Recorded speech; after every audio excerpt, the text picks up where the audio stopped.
Hello everyone. In yesterday's class, we got to know about retailing mix. Retailing mix is a mixture or a combination of four P's as we discussed yesterday.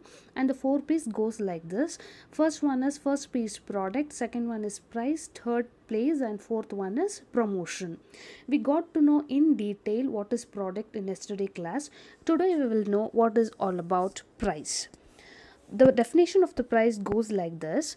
Price is the value that will purchase definite quality, quantity, and weightage in regarding to the business transaction.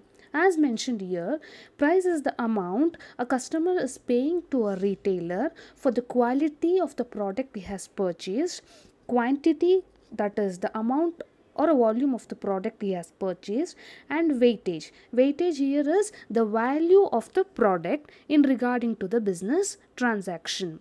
The price the customer is paying for the product he has purchased differs in the quality of the product, quantity he has purchased, and weightage of the product.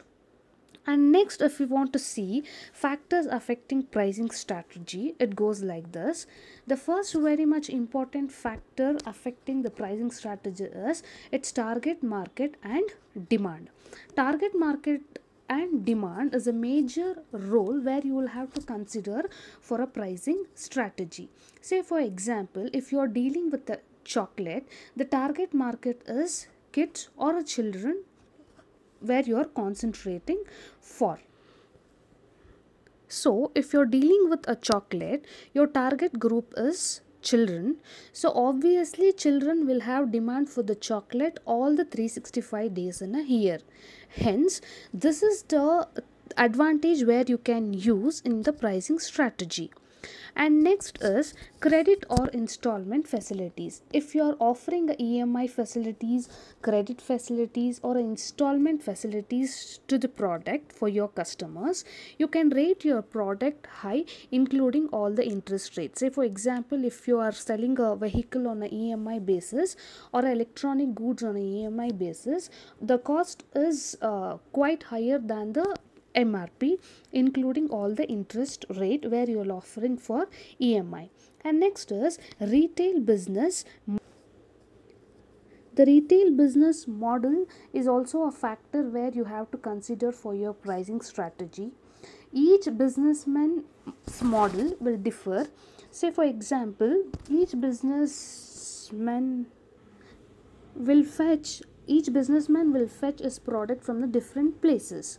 When you are fetching the products from the supplier from the different places, obviously the transportation cost, the labor cost, and the taxes you are paying in the state borders differs. Hence, considering all those expenses, you will have to price your products. And next factor affecting is uniqueness of the product. Uniqueness of the product here is the speciality of the product you are offering for your customers. How unique you are when you are compared, that is your product is compared with your competitors. What are the facilities your product is offering to your customers, and all these things has to be considered, and you will have to price the product. And the next very main thing is economic condition. Listen, pricing is the important part of overall retailing. The base price of the product should be changed in response to the short term needs and for the economic reasons most of the times. Say, if a retailer does not react to the changes in the economy, definitely the end result would be the dissolution of the store due to the decreasing profit and sales. So, it is very much necessary for a retailer to consider the economic conditions in his pricing of the product. And next, last factor is competitors' pricing strategy. Sometimes if you are a solo operator, if you are enjoying a monopoly in the market, you can price your product without framing much of your strategy. But in case when you have a huge competitors in the market, you will have to be very careful, and you have to consider your competitors pricing strategy too. Why? Because pricing over your competitors plays an important role where you will stand in the market. So you always have to consider competitors pricing strategy. when you price your products very less than the competitors, again you are in a danger situation. If you price more than your competitor, again you are in the dangerous situation. So you will have to balance equally, taking into consideration of competitors' pricing strategy. If you price your product less than your competitor, your customers will come to assumption that you have compromised in the quality of the product, and hence you are offering the product for the less price. If you price your product at the same time for a high price than your competitor, people will switch from your brand to your competitor brand, where you are losing your customers or consumers. So you have to be very careful when you are pricing your products. And next comes types of pricing strategies. There are different types of pricing strategies. Each retailer will adopt any one among this based on their business and based on the place they are prevailing in the market. Okay, the first pricing strategies goes like this. First one is penetration pricing. Penetration pricing is a strategy where a retailer enter into a market with a very low price for his product to make customers switch from his competitor brand to his product. And the main focus here is on a price sensitive customers. So he'll enter to a market with a very less price for his product. The main aim is on price sensitive people, and to make the customers of his competitors switch from competitors brand to his brand. And next type of pricing strategy is price skimming. Price skimming is a strategy where it is exactly opposite to penetration pricing. Price skimming is a strategy where retailer offers his product or enters to the market with a very high price, and the retailer who has a huge competitive advantage can only do a price skimming. If he is a new entrant, he cannot frame the strategy or inculcate the strategy of price skimming. Only when a retailer has a very huge competitive advantage in the market, he can enter into the market with high price for his products. And next strategy is a leader pricing.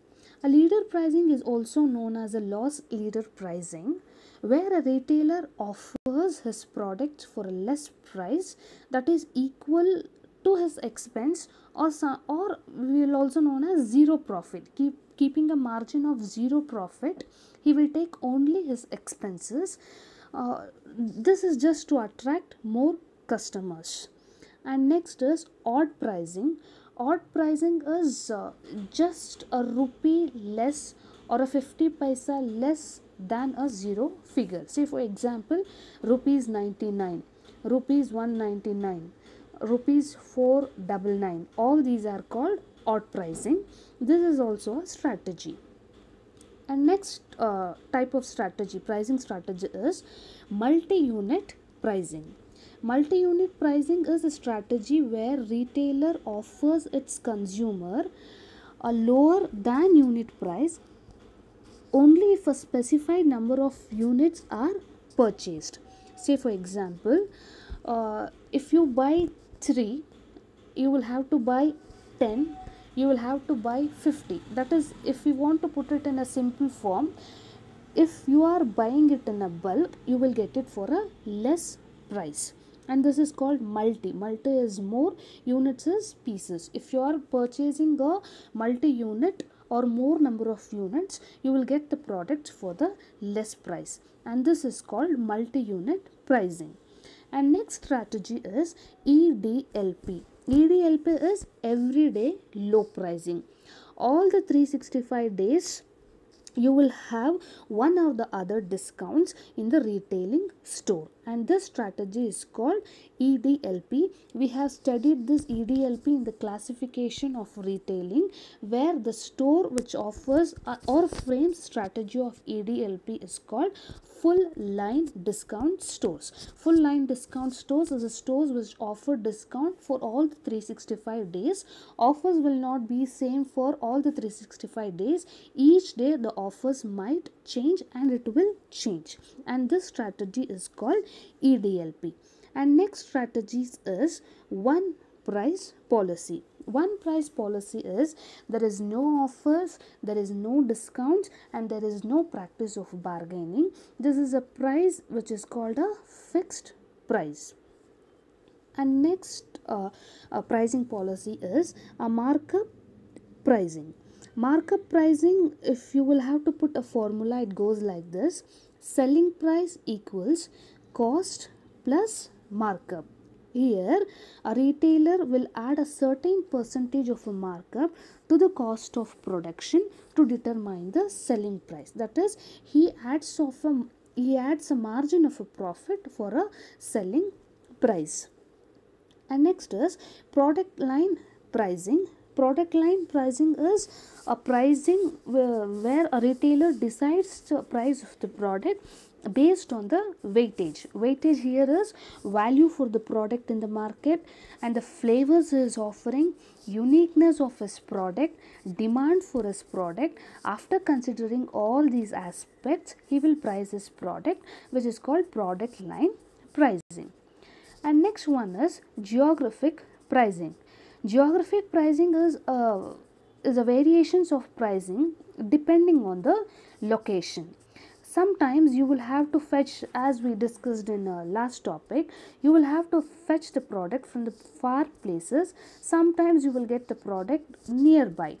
So when you get the products nearby, the transportation cost and the labor cost will be very less. When it's very transportation cost and labor cost is less, you can offer the products for the customers for a less price. Say for example, if you have to import the products from other countries, the taxes will be heavy and the expenses what you have incurred is again heavy. When this is the case, again you are offering the product for the customers for a high price, and this is called geographic pricing based on the locations. And next is value based pricing. This is a pricing based on value of a product and not on the cost or expenses what you have incurred. Here a retailer will forget about the expenses. He will consider the value of his product in the market, and he will forget about the expenses or cost what he has incurred, and he will price the product. This is a strategy for making high profit irrespective of a sales volume. Here a retailer will not consider how much sales volume he could attain, but he has to consider the value of the product. Say for example, when you are selling imported products, you cannot consider the sales volume. Even if you sell one imported product, the profit will be high. When you are selling a domestic product, you will have to consider sales volume. That is, what is the amount or a volume you are selling every day. Based on the volume, you can calculate your profit. But in value based pricing, you will have to always concentrate on making high profit rather than that is irrespective of your sales volume. And the last one is markdown pricing. Markdown pricing is a deliberate reduction in the selling price of retail merchandise, and this is used to increase the rate of sales, especially for the clearance of stock at the end of season or obsolete merchandise at the end of its life. Say for example, the product's expiry date is fast approaching, and if this is the case, a retailer will offer such products for a very less price. Say for example, buy one get one free, buy one get two free. Say for example, sweaters they sell at the end of winter season and almost summer has started. At this time they will sell all the sweaters for 50% discount, and this is for just for a clearance of stock, and this is called markdown pricing. This is all about pricing today. Please go through the notes I have given, and please do listen to my explanation. If you have any doubts, please contact me. Thank you.